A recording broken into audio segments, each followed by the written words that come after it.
So let's get started. My name is Ray. I'm a developer advocate for the Google Cloud Platform.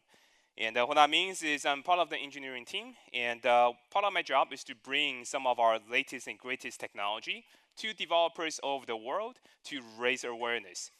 Now, the other part of my job is to actually try to understand what people are doing in the community and bring back the feedbacks and learn about the solutions and the problems that you're running into. So please, if you have any questions, any feedback, any things you want to tell me about Google Cloud and technology we're going to talk about today, please reach out to me on Twitter, especially. That's the easiest way to find me at Satanism.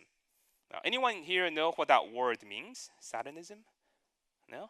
Well, actually, I didn't know what it means 15 years ago when I chose this name, but it actually means lead poisoned. That just means you have too much lead in the body and have no idea why I chose it. I didn't know that was the case. But if you want to know how I came up with this nickname, you can find me afterwards. And very briefly, Google Cloud is just a bunch of cloud services that we have, anything from infrastructure to platform as a service. We got stuff for storage, big data, machine learning. If you got questions about these, you can ask me later as well. I'm not going to talk about that today.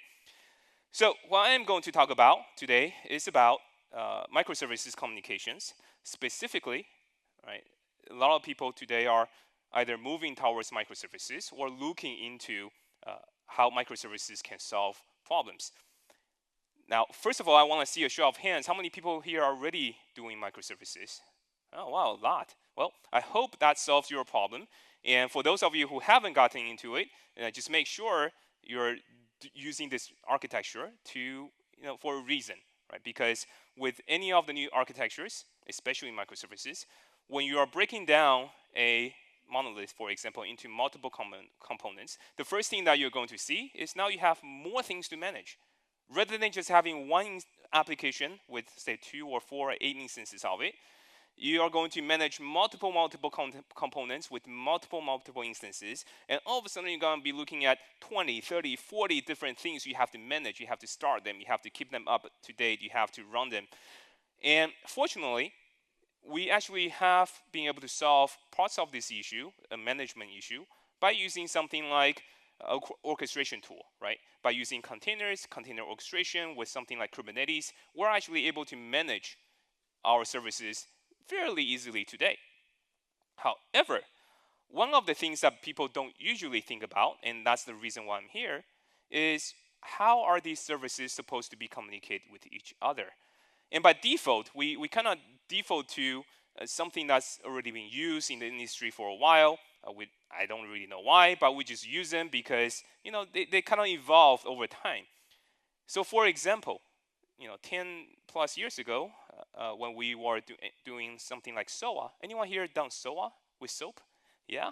What happened then? We defaulted to the technology that was there at the time, which was XML. And we later regretted a little bit because we run into some scalability issues and performance issues. Today, what do we default to? We default to JSON over HTTP or REST. But is that the proper solution for what you're trying to solve? It's up to you to decide, but that's why I'm here today, to show you a little alternative, which is a RPC-based communication. But RPC, that sounds a little familiar, right? We hear RPC over and over again. RPC has been around for a long time. It is the fundamental things that people used to use for building distributed systems. In fact, anyone here use Corba before? Yeah? Usually when people hear Corba, they just run out of the room. They just kind of like, all right, see you later. But also many people who haven't used Corba. So let me just show you a little snippet of what that looks like. So I found this really good tutorial. If I ever want to touch Corba again or learn Corba again, this is the tutorial I will recommend. And first of all, with most of the RPC-related frameworks like Corba and other things, is first you start with a IDL, a interface definition language. And this is where you get to define the payloads that you want the services to communicate with, and also the operations that the services are supposed to provide. This doesn't come after the fact, right? With REST and JSON, sometimes we define these things later in a Swagger document after you finish everything. In RPC, we usually do this up front. And so we define everything. So this is RPC. This is our IDL for Corba. And then you get to implement the actual service. First of all, you need to generate from the IDL. You can generate the actual code, right? We've done this quite a bit, right? This code generation. And then you get to implement the operation. In this case, we're just adding two numbers together, all right? Just keep that in mind, just adding two numbers together, right? And that's 2 lines to add two numbers together. That's pretty good. And then you have to implement the server yourself that actually serves this service, because usually these RPC services, they don't run in an application container like Tomcat or Jetty. They run it by themselves. So you have to actually start the service, and this is where they lost me. So this is the server code. It doesn't seem to end anytime soon. Oh, there we go. No, wait. All right. So, so again, this is a service that adds two numbers together. All right. So there are some complexities in the RPC system that we used to use, and that's partially why Corba kind of lost its edge, right? Nobody really want to touch it anymore. And then we also have other technologies like DCOM and RMI. RMI is kind of nice. Any Java developer here will probably have used RMI once in the past, 10 years or so. It's really easy to create a message payload just with the POJO, and then you can define the operations with the interface, and then you just use it until somebody said, can I use that RMI service from Node.js? And you say, sorry, can't do it because it's very much specific to Java ecosystem. And so somebody came up with a brilliant idea to use a interchange format that's both human readable and machine readable with XML, and that was SOAP. And, and with SOAP, of course, why is SOAP in RPC? Well, in SOAP, you actually have two different styles of communication.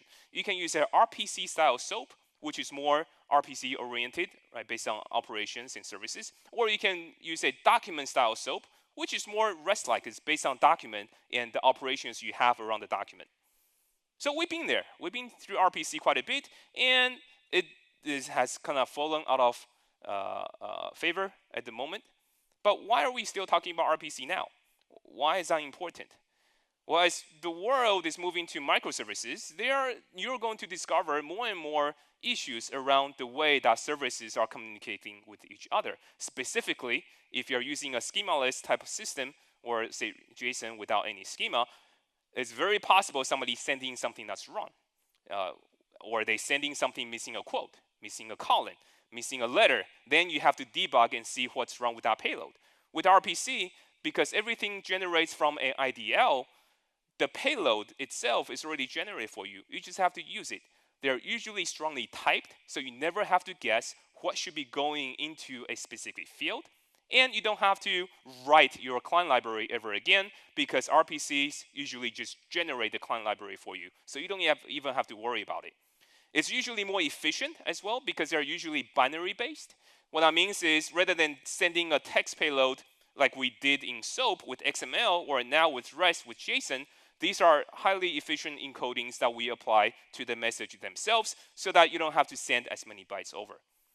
But fundamentally though, with RPC and REST, here's the fundamental thing for me, is that there's just sometimes there are these operations that you want to define. It doesn't really adhere to REST. What REST is really something you do with the resource by using, not an update, let me go back, by using something like the HTTP methods, like the get, the post, the deletes. And all of these are really good for CRUD operations on a resource. But what if you have a more complicated business operation? Like, for example, transferring all of your money into my account. Or maybe the other way around, right? What do you do with REST? Do you patch your account first and then patch mine? Or do you actually have a business process that's called transfer? So RPC does really well in this case. You can define these operations that better matches your business needs, and then you can implement it. Or you can implement it similar to REST by just implementing CRUD operation on a resource. Okay. But RPC can only be great if it's simple to use and interoperable. So we need the best of all of the things that we have seen in the past. At Google, we use something called Stubby. This is our internal framework that we use for practically all of our services internally. It's a highly efficient RPC framework that we're using for all of our services, basically. We make 10 to the 10 RPC calls per second today with Stubby. And that is a significant amount of calls per second, but if you imagine if the protocol that we use is just 1 byte more or 1 byte less efficient. What that means is if every one call, I have to make 1 extra byte that's not necessary, that then is 10 to the 10 more bytes that we have to transfer per second.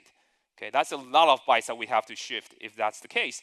But Stubby was made to solve, to be able to handle these number of requests, across our entire data center and be as efficient as possible. So what is gRPC then? gRPC is an open source project that was based on Stubby, that was open sourced by Google and another company called Square together. What does that stand for? Well, the G in gRPC does not stand for any company I know of, really. It doesn't. I don't know what it stands for. No, the G in gRPC is actually a recursive acronym. Okay, so it's gRPC Remote Procedure for Code Framework. It was designed to be simple to use because we use that in Stubby the way already, and we have made it because again it came from Stubby. It was made to be performant and scalable. The fundamental technology that's behind gRPC are some of the de facto standards and also standards that we have in the industry. So first of all, there's an IDL, there's an interface definition language, and that is being done by using protobuffer 3 definition. So protobuffer is again one of the open source projects that we have that can define the message payloads and also define services. So gRPC uses protobuffer 3 definition to define our services and also to encode our messages. But the way that we transfer the information is not by using a proprietary format or proprietary transport protocol. We actually use HTTP2 directly. So if you think about REST as JSON over HTTP 1 or 1.1, gRPC is really just protobuffer 3 messages over HTTP2 connection. And why is that important? What is HTTP2? Anyone here already use HTTP2? No? Well, you may actually have used it, you just don't know. Every time you open a browser, you go to google.com with the newer browsers, you might actually be establishing an HTTP2 connection. And why did we base on HTTP2 rather than just HTTP1? Well, there are actually quite a few problems with HTTP1. And if you're not familiar with HTTP2, this is where the industry is also headed to, because it is more efficient. It is a binary-based protocol. So in HTTP1, you do everything via text, right? You can actually telnet into a web server and you can say get the URL, or sorry, the URI, and then press enter twice, you get the payload back. In HTTP2, all of those text becomes binary. So rather than sending get or post as text, you just send the binary encoding representation of that.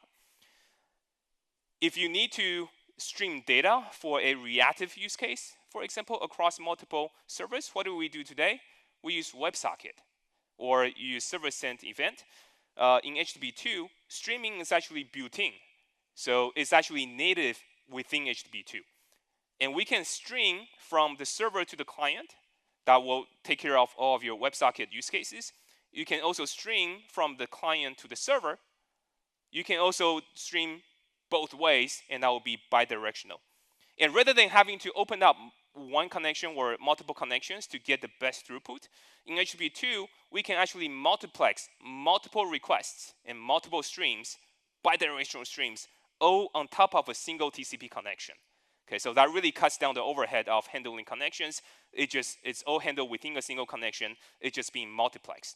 And that solves a few other issues. For example, in HTTP1, there's the issue of where you have to make the request get the response in sequence, right? So you cannot make multiple requests without pipelining. In 1.0, you have to make a request, wait for the payload, make a request, make a payload.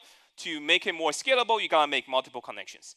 In HTTP 1.1, you are able to use pipelining. What that means is you can make multiple requests at a time through a single connection. However, you have to wait for the first response to come back, and then the second, the third, you have to wait for them to come back serially. And if the first response comes back much, much slower than the second or the third response in this case, then you still have to wait. It doesn't matter if the second or the third is faster, you still have to wait for the slowest one to come back. And this issue in HTTP1 is called the head offline blocking issue. And in HTTP2, because we use multiplexing, we use streaming, we actually divide a single payload into multiple smaller chunks, what they call a frame. And because we divide a single payload into multiple chunks, what we are able to do is to send little chunks or little frames in the same connection. And that's how we actually multiplex the different frames together. And what that also means is when you actually made multiple requests, whichever has the responses back first, well, that chunk will come back to you first. You don't have to wait for other chunks in sequence, basically. In fact, what you can also do, for example, is that if you open a request to a web page, and the page, you know for a fact, the page needs to download certain JPEGs or CSS file. In HTTP2, you can also stream those assets directly to the client without the client even asking for it first. Okay, so HTTP2 is really, really powerful, and I do see a lot of adoptions in terms of serving front ends, but it can also be used for internal service communication. And finally, if you ever open up the headers in your HTTP request, I don't know if anyone done that with Chrome, and you just go see the payload. The HTTP request, most of the times you're going to see a lot of headers that's being passed through, or cookies, or whatever. They take a lot of bytes. In HTTP2, it actually compresses the headers as well, so it becomes more efficient to transfer. Because in many cases, the headers actually don't change, right? And what that means is then, rather than sending the same text over and over again in HTTP2, we just send the differentials of the text. And then if something is already sent before, we're just sending the index of the value that we have seen. So all in all, HTTP2 is going to be much, much more performant because of the binary encoding, the multiplexing, the connection handling, and such and such. So I'm going to show you a sample here. So this is a little example page. What I have just done is to load these image tiles. You can see these image tiles. These are not cached. Over the Wi-Fi here, you can see the little image tiles being loaded to form this giant image. And if I run the same test on HTTP2, oh wow, it's really fast here. Not bad, not bad. Let me try that again. So this is HTTP1, about 2 seconds, and HTTP2, no cache. And this is based on this Wi-Fi. Apparently, HTTP2 is definitely a lot more efficient in this case.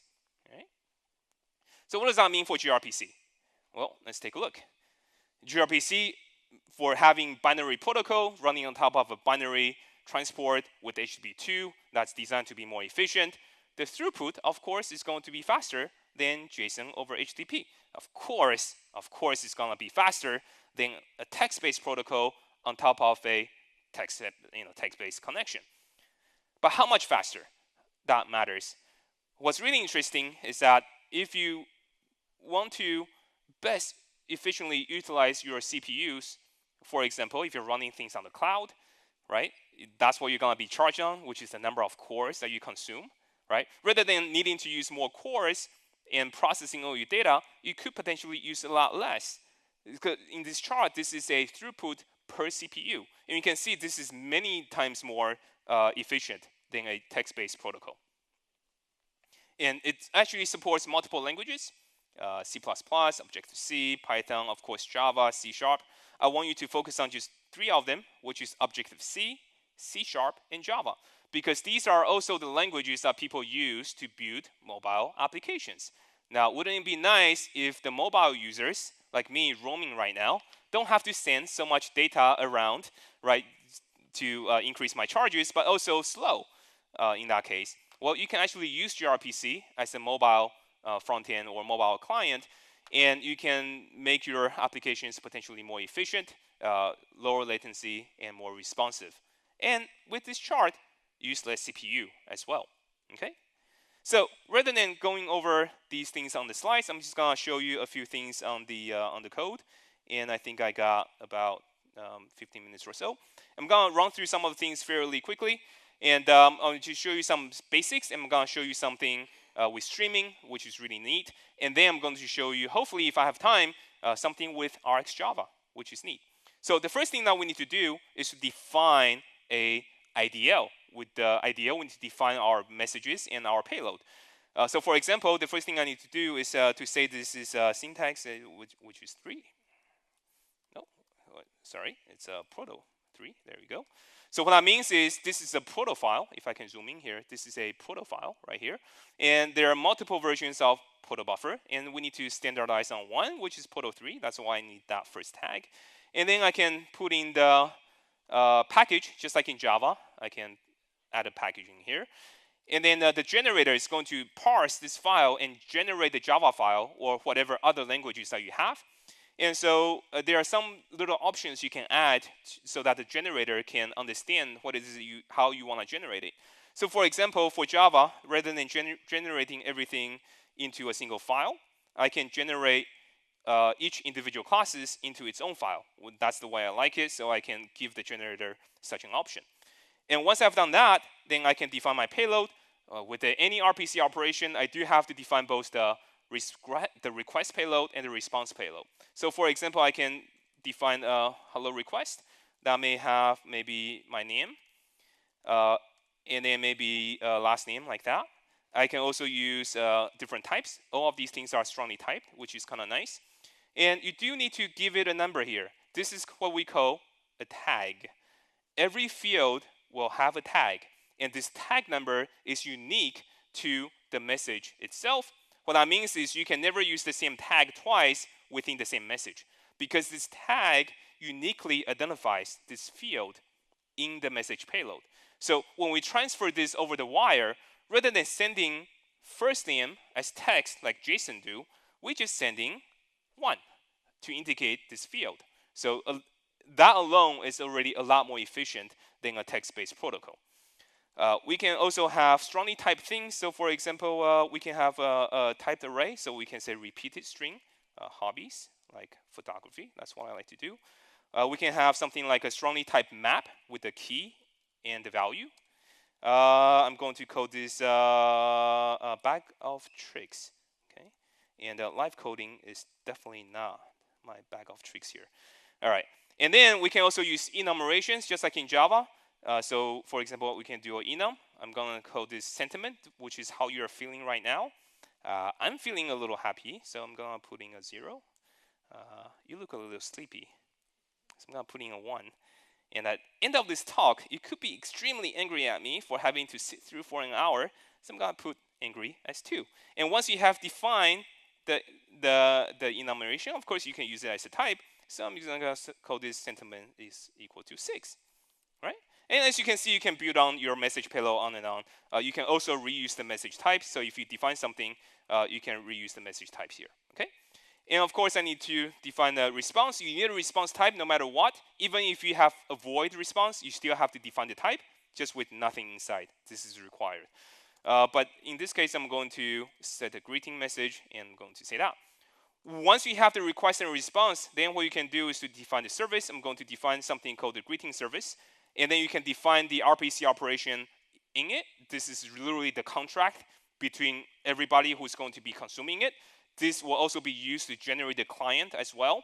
So I'm going to call this greet method or greet operation. And I'm going to take in a request. And I'm going to return a response. Okay? And that's it. That's all you have to do. If you need to stream, if the client needs to stream data from the client to the server, like an IoT device, for example, you need to stream data like a telemetry data, you just add a string to the front, and that will be client-side streaming. If you need the server to stream data to the client, like a stock quote, you just add a string to the response, and now this is server to client streaming. If you need to stream both ways, you just add stream to both sides, and that's bidirectional streaming, and that is it. It's very, very simple language to use. Once you have this done, then what you can do is to generate. And the way that we generate is, luckily, we need to, well, first of all, to generate this into Java file, we need to use like what we call a proto-C compiler, proto-gen. There are many, many names for this little utility. At the end of the day, it's going to generate the IDL and produce the Java file or a C file or whatever other language file that you have. And that's what we need to do. Now, usually, I would recommend if you're using a build system like Maven or Gradle, you use their plugins. Just show off a hand. How many people use Maven? Wow, overwhelmingly Maven. That's cool. Gradle? Oh, interesting. I usually see half and half. but there's always somebody using int. Int? Yeah, there you go. Yeah, that's okay. Make, there's always somebody using make. I use make. It's okay. I use make all the time. So let's see here. So I'm going to go to GitHub. I'm going to go to the gRPC project. So that is the URL for gRPC. And if I scroll down a little bit, it tells me all the things I can do I need to do to use gRPC. So if you're using Gradle, you only have 3 lines. If you're using Maven like me, have a little bit more. So let me first of all add my dependencies, and then I can just add in the plugin. Again, Gradle, a little easier. Maven, a lot of XML. So let me just add this in. Okay, so build, I'm going to add the extension. I'll explain what these things are in a second, and then I need the second plugin. Okay, there we go. So the first plugin that we use here, this is actually determining what architecture or what operating system you're using to perform the Maven build. This is important because we needed to download the native binary that can actually produce the Java code for you. And that is the native binary. So we need to determine what operating system we're running on in order to download the native binary properly. And that download happens here in this configuration where we actually pass in the operating system and we download the right binary for you automatically. And we execute it, and we can tie this in into compile phases so that we generate the code for you when you do the compile. So let's give it a try. So I'm going to go ahead and do a Maven clean just so I'm not cheating. Maven package as well. And crossing my fingers, yeah. And if I look into target and generate sources, put above and Java, here we see all the things that I have just defined in IDO. Now it's a Java class. And once I have done that, I can go ahead and implement the server, which is something very easily done. So for example, I can create a new class, static class. Hello, sorry, it's called the greeting service info. And we already generate the stuff for you. So all you have to do is to extend it. In this case, I can extend the info base. Okay. And once you extended it, you can just override this method to implement. And as you can see, the request comes in this way. That's the request that will come in. But the return value is a void. That's weird. What happened? Well, the way that gRPC for Java was designed is to make all of the server-side process asynchronous. What that means is rather than returning the value that will make it synchronous and blocking, we actually give you a callback to return the result via the callback. Okay? So rather than making this implementation synchronous and blocking, this is an asynchronous implementation. What that means is I can, for example, system.out.println name, right? I can say request.get first name. As you can see, all the attributes I created is already auto-generated for you. You don't have to write any client library code for this. I can make a greeting message, and that will be like hello. Well, actually, how do I say hello here? Hey, like that? Oh, like that. Okay. I was in Oslo earlier, and they do hi. Right?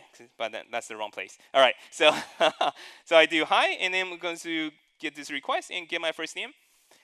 And how do I? Oh, what is that? Too much. All right. And then what I can do is I can respond. So I can take this callback, which is observer, and check this out. Look at that. It got unnext, unarrow, uncompleted. This is cool because if you ever deal with reactive string or reactive programming, usually you deal with interfaces like that. And if I got time, I'll show you how this works with RxJava. But just remember, gRPC is reactive fully end-to-end. We even handle back pressure on the protocol side of things. So if you want to send something back to the client, you just build a response. Now, because we're using protobuffer, everything that you need to create has to be done via a builder. So it's not new constructor, you just have to use the builder. So in this case, I'm going to set the greeting, I build this response, I call on next. Then am I done? No, not quite. Even though this is what we call a unitary request, that means just run request, run response, you have to explicitly tell, because this is asynchronous, you have to explicitly say when your async call has ended. That's why you always have to call uncompleted. If you don't, the server does not understand that this operation has finished because this is async. You have to signal the finish of the event. Okay? So once you've done that, we're almost done with the client side, the server side implementation. Then we have to implement the server. Now that's very easily done. There's an object called server. We just have to create a reference to it. We start it, and then we wait for it. And the way you create a server is by using a builder, of course. And then we just have to listen on the right port. We can add the service that we just created, which is greeting service info, and build. And that's it. And I can introduce the variable here called server, and I just have to start it. Now, this will actually start all the threads in the background. What that means is the main thread will exit if you don't do anything. And what that means is this demo wouldn't work. So what you need to do is to wait. In this case, you have to wait for the server threads to finish, which is like never. So unless you shut it down explicitly. So all you have to do is to say server start and just await termination, and this is my server. And that's all I have to do to implement it. So let's try it. Exec Java. So how many people think this would just work? Oh, wow, nobody. Really? Tough crowd. So let's find out. Thank you for a few people that raised your hand. I really appreciate it. Oh, what is that? What is that? Oh, wait. Address already in use. Yeah, that's easy. What you do is just kill all Java. That solves, no, just kidding. That solves all problems, right? Kill Java processes. I'm sorry to disappoint the people who just raised their hand. I'm sorry. Well, let's see it. Oh, boy. Huh. Actually, this is working. This is working because I didn't print anything. That means it's running as a daemon. It's waiting for the request. Okay? All right, thank you. That's it. Well, yeah, but does it work? Does it work? Well, so there are a few things you can do to test it. One, of course, is write the client, right? Or you can just use, there's a nice gRPC CLIs. So remember, if you're using REST, you can use curl, you can use wget to test the payload. With gRPC, everything's binary. It gets a little harder, but we still have CLIs. We have command lines you can use to test it. But it's really, really easy to just write the client. For example, if I want to connect to it, all I need to do is to establish what we call a channel, which is really an abstraction to the underlying connections. And all I need to do is to say, what channel do I want to establish? Localhost. I want to use plain text because we all know Java is really easy to use certificates. And I'm not going to be here all night, so I'm going to use plain text. And I'm just going to build. And that will give me a channel that I can use. A channel, again, is an abstraction to the underlying connection. So you don't have to deal with TCP. You don't have to deal with HTTP2. All of those things are abstracted away via the channel. In fact, load balancing is also part of this. So what you can do is, if you have a service registry like Eureka or console or something that you store where all of your endpoints are, then you can tie it up with what we call the name resolver. So given a service name, we can resolve to the actual client-side endpoints by using this interface. The other thing is, of course, we can use a client-side load balancer. So for example, you can tie this up with Ribbon or a round-robin load balancer. So you're going to get a list of endpoints that we discovered with the name resolver. Then you can use client-side load balancer here to load balance your calls. That will be client-side load balancing. You can also use server-side load balancing. Once you have the channel, then everything else is pretty easy. For example, we generate all the stops for you. So what that means is I should have a greeting service stop that I can just use. Now check this out. We actually generate 3 different stops for you. Even though on the server side, for efficiency, everything was implemented asynchronously, it is up to the client to decide whether you want to block or not. Okay? Whether you want to block is very specific to who makes the call. And that is why we give you options here. You have the blocking stop, the future stop, and a fully asynchronous stop. It depends on the type of operation you are trying to accomplish and the type of application you're trying to build. So for this simple example, I just want to use a blocking stop. I'm going to pass in the channel, which is how I'm going to connect. And I can just code this stop. And I can say stop.greet. And I can create this hello request. So let's see what we can do here. Again, we need to use a builder. We can set the first name, which is Ray. Set my age. Let's say 18, of course. I can add my hobbies, right? So that list that we just used, we get easy accessories here. So I can say photography, let's see here, JFocus. There we go. The JFocus is really, really awesome. So I highly recommend everybody to submit there as well. And I can put my tricks here. So for example, live coding, not so good. All right. And then of course I can get the response, and let me just print it. System.out.print line response. Okay, and that's it. That's how I need to implement the client side. Oh yes, I did. Ooh, good catch. Ooh. After that correction, how many people think this would just work? Less hands. I see less hands. That is horrible. Is that a Swedish thing? I don't know, because I tried this in JFocus. Yeah, I see hands fewer and fewer as we go. So let's give it a try. Let me clean, just so you know I'm not cheating. I'm cleaning in package and exact. Oh, what the? Did I? Wait. Oh, yeah. This is that. Hold on a second. This is that terminal issue where. There you go. I got 2 CLs here. There you go. You're really close. All right. So let's see it. Oh, there we go. Yeah. So that was really easily done. Just make a request. You make the response, and voila. There's no client library you have to generate. It's all done very, very easily. Now, I want to do a quick time check. How much more time do I have? Because I know it's supposed to be a break, but no, I can go on. All right, 10 more minutes. I swear, 10 more minutes, and I'll be done. So what I want to show you very quickly is just how we can do a fully asynchronous and fully bidirectional service. And for that, I'm going to use a chat. And what that means is I'm going to get the message from the client continuously in a stream. I'm going to send the chat messages to the client in a stream too.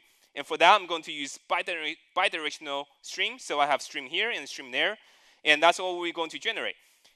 It generates the stuff for me automatically, right? So here's the stuff it generates for me.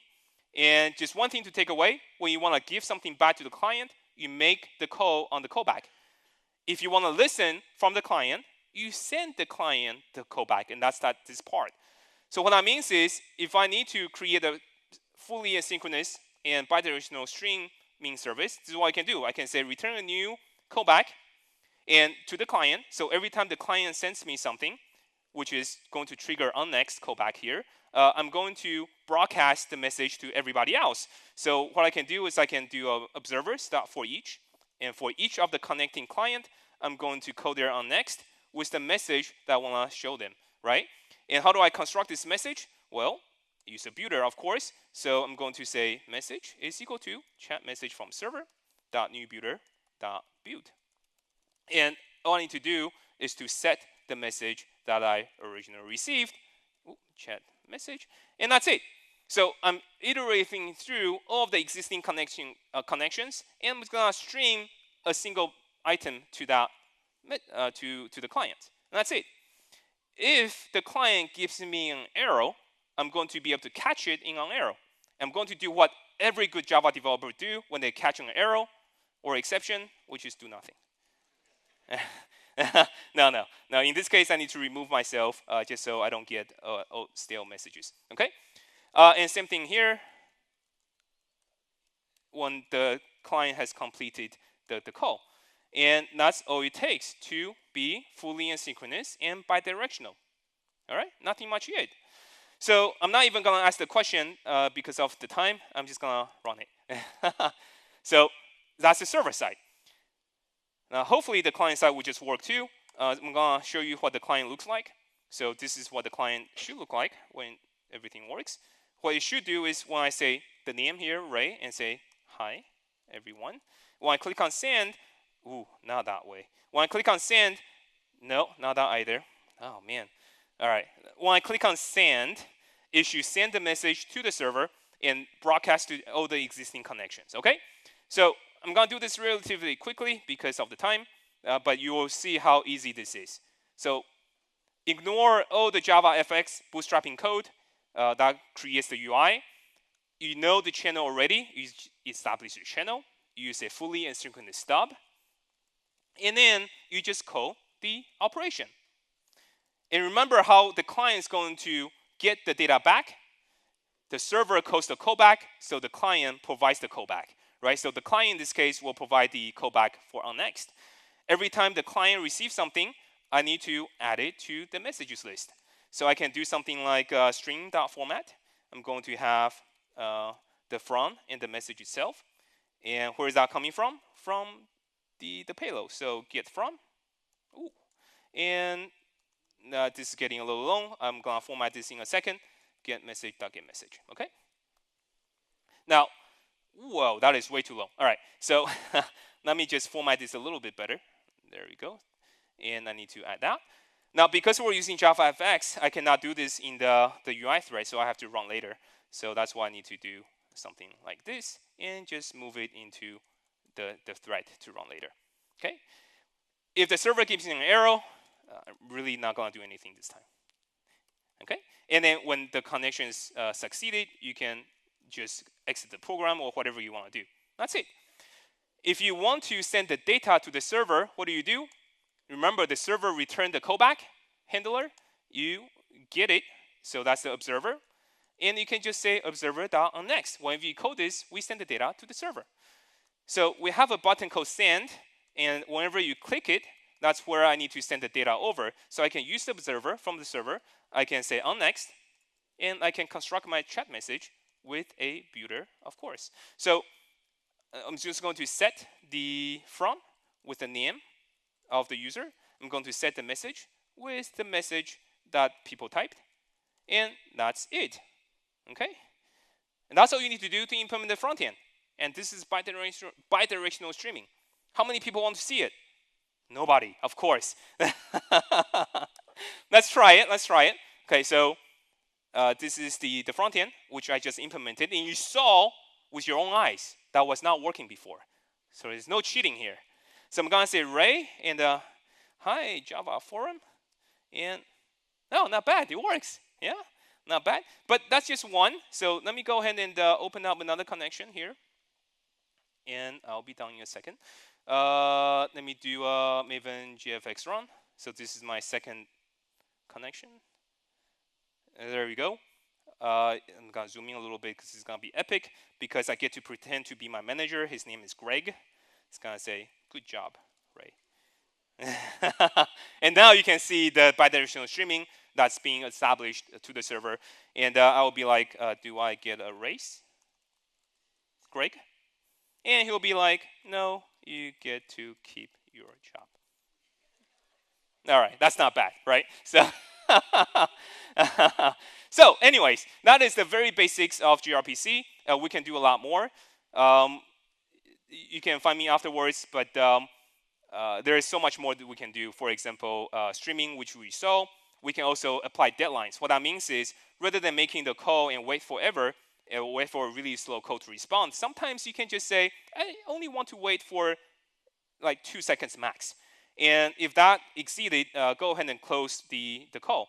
And we can actually do that. So for example, with the stub, we can say with the deadline, after a certain unit of time. So for example, 1 day. That's how slow my service is, for example. And that will be honored. So after 1 day, your connection will be killed. Well, it's usually less than that. So you can say one minute. And after 1 minute, your connection will be, your request will be killed. And this gets propagated down to all the downstreams. Okay? So what that means is if A equals B equals C equals D, this will propagate all the way down to the last call with the time that's allotted for it. And there's a whole lot more that we can do in terms of monitoring and load balancing and health checking. If you have more questions, please just ask me afterwards. And what's even more interesting is there's a really, really cool project that turned gRPC into a RxJava implementation. What that means is you can use the RxJava flowables that has backpressure support that can operate over gRPC as the underlying protocol. So you don't have to deal with the WebSocket. You can just use gRPC directly as an RxJava client. And what that also means is we can actually handle backpressure end-to-end at the protocol level and also at the application level. This is really, really cool. So anyways, thank you again for being here. If you have any questions, please ask me. And all of the source code is on my GitHub. You can take a look. And the reason I'm here is to show you an alternative, and hopefully you can contribute and also provide us feedback. So please, please join the community. And thank you very much for your time. Thank you. Okay, not bad.